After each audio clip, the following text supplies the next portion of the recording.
شروع کرتے ہیں اپنی آج کی کہانی جس کا نام ہے کاغذ کے ٹکڑے۔ رات انتہائی سرد اور تاریک تھی۔ باہر طوفانی ہواؤں کے جھکڑ چل رہے تھے اور دھواں دھواں پانی پڑ رہا تھا۔ میں نے اٹھ کر آتش دان میں لکڑی کے چند اور کندے جھونکے اور سلاس سے آگ کو کرید کر جب پلٹا تو سرجان کافی کی پیالی کا آخری گھونٹ ختم کر کے پائپ سلگا رہے تھے۔ میری طرف دیکھ کر انہوں نے کہا، خدا کی پناہ کس قدر خوفناک رات ہے، بالکل ویسی ہی جیسے آج سے 6 ہفتے قبل میں نے ایک آسیب زدہ مکان میں کاٹی تھی۔ میں نے حیرت سے سرجان کی طرف دیکھا۔ ان کا چہرہ معمول کے مطابق سنجیدہ تھا اور وہ آتش دان میں رقص کرتے ہوئے آگ کے سرخ سرخ شعلوں کو گھور رہے تھے۔ آسیب زدہ مکان؟ میں نے حیرت سے پوچھا، کیا آپ بھی بدروحوں اور آسیب پر یقین رکھتے ہیں؟ میرے یقین نہ کرنے کی وجہ انہوں نے بھویں سکیڑ کر پوچھا۔ اس لیے کہ آپ سائنسدان اور فلسفی ہیں، میں نے ہنس کر جواب دیا، اور آپ جیسا شخص یقیناً ان تہمات کا قائل نہیں ہو سکتا۔ نہیں میرے دوست، میں بدروحوں کا قائل ہوں۔ سرجان کا لہجہ سنجیدہ تھا۔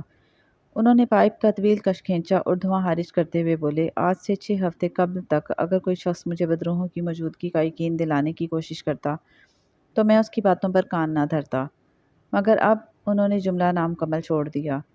میں خاموشی سے ان کی طرف دیکھتا رہا۔ یہ کتنی عجیب بات ہے کہ میں نے کسی بھوت کو دیکھا نہ بدروح کو، مگر مجھے پھر بھی ان کے وجود کا قائل ہونا پڑا۔ چند لمحے رک کر وہ پھر بولے، 1.5 ماہ قبل جب میں آسٹریلیا سے واپس آیا تو مجھے ایک آرام دہ اور پرسکون مکان کی ضرورت تھی جہاں میں اطمینان سے اپنے بعض تجربات کو عملی شکل دینا چاہتا تھا۔ ایک الگ تھلگ اور قدرے ویران علاقے سے گزرتے ہوئے میں نے ایک مکان پر بورڈ لگا دیکھا۔ اس کے ذریعے پتہ چلا کہ مکان کرائے کے لیے خالی ہے۔ میں نے مکان اندر سے دیکھا۔ بلا شبہ نہایت خوبصورت، آرام دہ تھا اور میری تمام ضروریات کے لیے کافی۔ کمرے کشادہ، دالان وسیع اور برآمدے صاف ستھرے۔ پھر ہر طرف ایک سکون آمیز خاموشی۔ بہرحال میں نے متعلقہ آدمی سے بات کی، کرایہ اس کے حوالے کیا اور مکان پر قبضہ کر لیا۔ لیکن تیسرے ہی دن مجھے وہاں سے بھاگنا پڑا۔ میں نے غلط کہا، میں نہیں بھاگا، بلکہ میری بیوی نے مجھے وہاں سے بھاگ جانے پر مجبور کر دیا۔ مجھے یقین ہے کہ اگر وہ عورت وہاں مزید ایک دن اور رہتی تو اس کا ہارٹ فیل ہو جاتا۔ غالباً آپ کی بیوی کو کوئی بھوت نظر آ گیا ہوگا، میں نے طنزیہ لہجے میں کہا، لیکن سرجان نے اسے نظر انداز کرتے ہوئے اپنا بیان جاری رکھا۔ نہیں، اسے کوئی بھوت ووت نظر نہیں آیا، البتہ بھوت کی موجودگی کا احساس ضرور ہوتا تھا۔ دراصل اس مکان کا ایک کمرہ مقفل تھا اور مالک مکان نے ہمیں اس کمرے کی چابی نہیں دی تھی۔ چونکہ مکان کے دوسرے کمرے ہماری ضروریات کے لیے کافی تھے، اس لیے میں نے اس کمرے کی چابی لینے پر اصرار نہیں کیا۔ دراصل اس کمرے میں کچھ نہ کچھ تھا ضرور، سرجان نے لفظ کچھ پر زور دیتے ہوئے جواب دیا۔ نہ جانے کیا بات تھی کہ جب بھی میں ادھر سے گزرتا میرے بدن کا رواں رواں کانپنے لگتا، چہرے پر پسینے کے قطرے ابھر آتے اور دل ڈوبتا ہوا محسوس ہوتا۔ یہی کیفیت میری بیوی کی ہوتی۔ ابتدا میں ہم کچھ نہ سمجھے کہ یہ کیا معاملہ ہے، شاید نئے مکان کی ہوا کا اثر تھا، مگر جب مسلسل 3 دن اور 3 راتیں ہم پر یہی کیفیت گزری تو چوتھے روز میری بیوی نے یہ مکان چھوڑ دینے کا پکا ارادہ کر لیا اور مجھے اس کا ساتھ دینا پڑا۔ تاہم جانے سے پہلے میں نے اس بڑھیا کو بلایا۔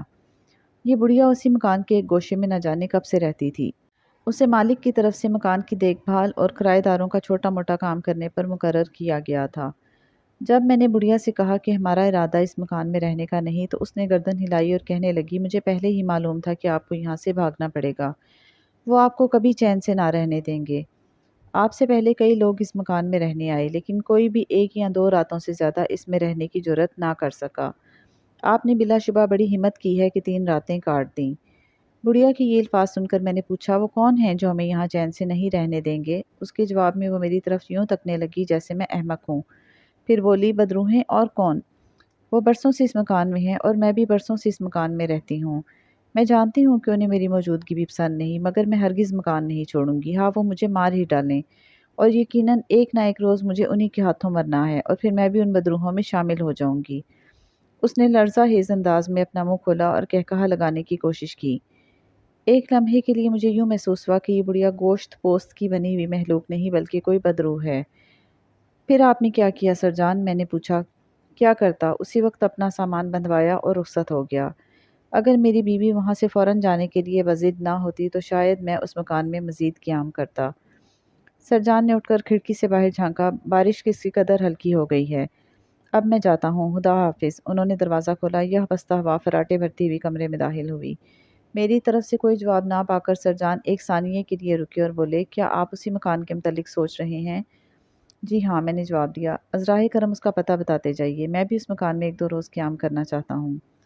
سرجان نے کہکہا لگایا، خوب خوب، میں پہلے ہی سمجھتا تھا کہ آپ وہاں جائے بغیر نہ رہیں گے۔ آکسفورڈ اسٹریٹ کی شمالی نکڑ پر پہلا ہی مکان ہے، باہر لگا ہوا پرانا بورڈ کرائے کے لیے حالی ہے، آپ کی رہنمائی کرے گا۔ اگلے روز میں اس عظیم الشان عمارت کے سامنے کھڑا تھا۔ آکسفورڈ اسٹریٹ کا یہ شمالی حصہ آدمیوں کی آمد و رفت سے حالی سب سے الگ تھلگ اور ایک قسم کا گوشہ تنہائی تھا ان لوگوں کے لیے جو لندن جیسے شہر کے ہنگاموں سے کترا کر پرسکون زندگی بسر کرنا چاہتے ہوں۔ میرا خیال تھا کہ جس بڑھیا کا ذکر سر جان نے کیا ہے وہ مکان کے اندر ہوگی، اس لیے میں نے دروازے پر زور سے دستک دی، مگر کوئی جواب نہ ملا۔ میں نے ادھر ادھر دیکھا، سب کھڑکیاں بند تھیں اور ارد گرد کوئی آدمی بھی نظر نہ آتا تھا جس سے مالک مکان کا پتہ پوچھتا۔ مایوس ہو کر لوٹنے کا ارادہ کر ہی رہا تھا کہ 10-12 سال کا ایک لڑکا موڑ پر نمودار ہوا اور مجھے وہاں دیکھ کر ادھر آ گیا۔ گڈ مارننگ سر، اس نے مؤدبانہ انداز میں کہا۔ کیا آپ مالک مکان مسٹر جیکسن سے ملنا چاہتے ہیں؟ بے شک، مگر میں نے سنا ہے کہ اس مکان میں کوئی بڑھیا بھی رہتی ہے۔ رہتی تھی جناب، لڑکے نے جواب دیا، 3 ہفتے ہوئے بیچاری مر گئی۔ اس وقت سے یہ مکان بالکل خالی ہے اور کوئی شخص اسے کرائے پر لینے کے لیے تیار نہیں ہوتا۔ حالانکہ مسٹر جیکسن مالک مکان نے کرایہ بہت کم کر دیا ہے۔ اس نے میری ماں سے کہا تھا کہ ہفتے میں 1 آدھ بار مکان کی صفائی کر دیا کرے، لیکن اماں نے کانوں پر ہاتھ رکھے اور انکار کر دیا۔ کیوں؟ آپ کو معلوم نہیں جناب کہ یہ مکان بھوتوں کے قبضے میں ہے، بڑھیا کو بھی انہوں نے ہی مارا ہے۔ وہ اپنے بستر پر مری پائی گئی تھی اور اس کی آنکھیں باہر کھوبلی ہوئی تھیں، لڑکے نے خوف سے جھرجھری لیتے ہوئے کہا۔ میں نے اس سے مسٹر جیکسن مالک مکان کا پتہ پوچھا اور اس کی تلاش میں نکل کھڑا ہوا۔ خوش قسمتی سے وہ گھر پر ہی مل گیا۔ ادھیڑ عمر کے ایک چالاک اور ذہین آدمی نے مصنوعی تبسم سے میرا استقبال کیا۔ کہیے جناب، آپ کی کیا خدمت کر سکتا ہوں؟ اس نے ہاتھ ملتے ہوئے پوچھا۔ میں نے سنا ہے کہ آکسفورڈ اسٹریٹ والا مکان آپ کی ملکیت ہے اور آج کل خالی پڑا ہے، میں اسے کرائے پر لینا چاہتا ہوں۔ اچھا، اس کے منہ سے بے اختیار نکلا، پھر سنبھل کر بولا، میری خوش نصیبی ہے کہ آپ تشریف لائے، لیکن میں جانتا ہوں، میں نے اس کی بات کاٹتے ہوئے کہا، وہ مکان آصف زدہ ہے، کیا یہی کہنا چاہتے ہیں آپ؟ جناب، دراصل بات یہ ہے کہ آصف کے قصے تو لوگوں نے مشہور کر رکھے ہیں، آج تک کسی نے وہاں کچھ نہیں دیکھا، تاہم میرا فرض تھا کہ ان افواہوں سے آپ کو خبردار کر دوں تاکہ بعد میں آپ شکایت نہ کریں۔ جب تک آپ کا جی چاہے مکان میں رہیے، کرائے کے نام سے ایک دھیلا بھی نہ لوں گا۔ میں چاہتا ہوں کہ آپ اس میں کچھ عرصہ قیام کریں تاکہ لوگوں کے دلوں پر بیٹھی ہوئی دہشت دور ہو اور وہ آئندہ اس کے آصف زدہ ہونے کی خبریں نہ پھیلائیں۔ ارے آپ ابھی تک باہر کھڑے ہیں، آئیے اندر تشریف لے آئیے، مکان کی چابیاں ابھی آپ کی خدمت میں پیش کرتا ہوں۔ اس نے بعجلت اپنے گھر کا بیرونی کمرہ کھولا اور ایک آرام دہ صوفے کی طرف اشارہ کرتے ہوئے بولا، بیٹھیے جناب، میں خود لندن میں اجنبی ہوں اور عرصہ دراز کے بعد ویسٹ انڈیز سے یہاں آیا ہوں۔ دراصل یہ مکان جسے آپ لینے آئے ہیں میرے ایک چچا کی ملکیت تھا اور ان کے انتقال کے بعد چونکہ واحد قانونی وارث میں ہی تھا، اس لیے یہ مصیبت میرے سر پر آن پڑی۔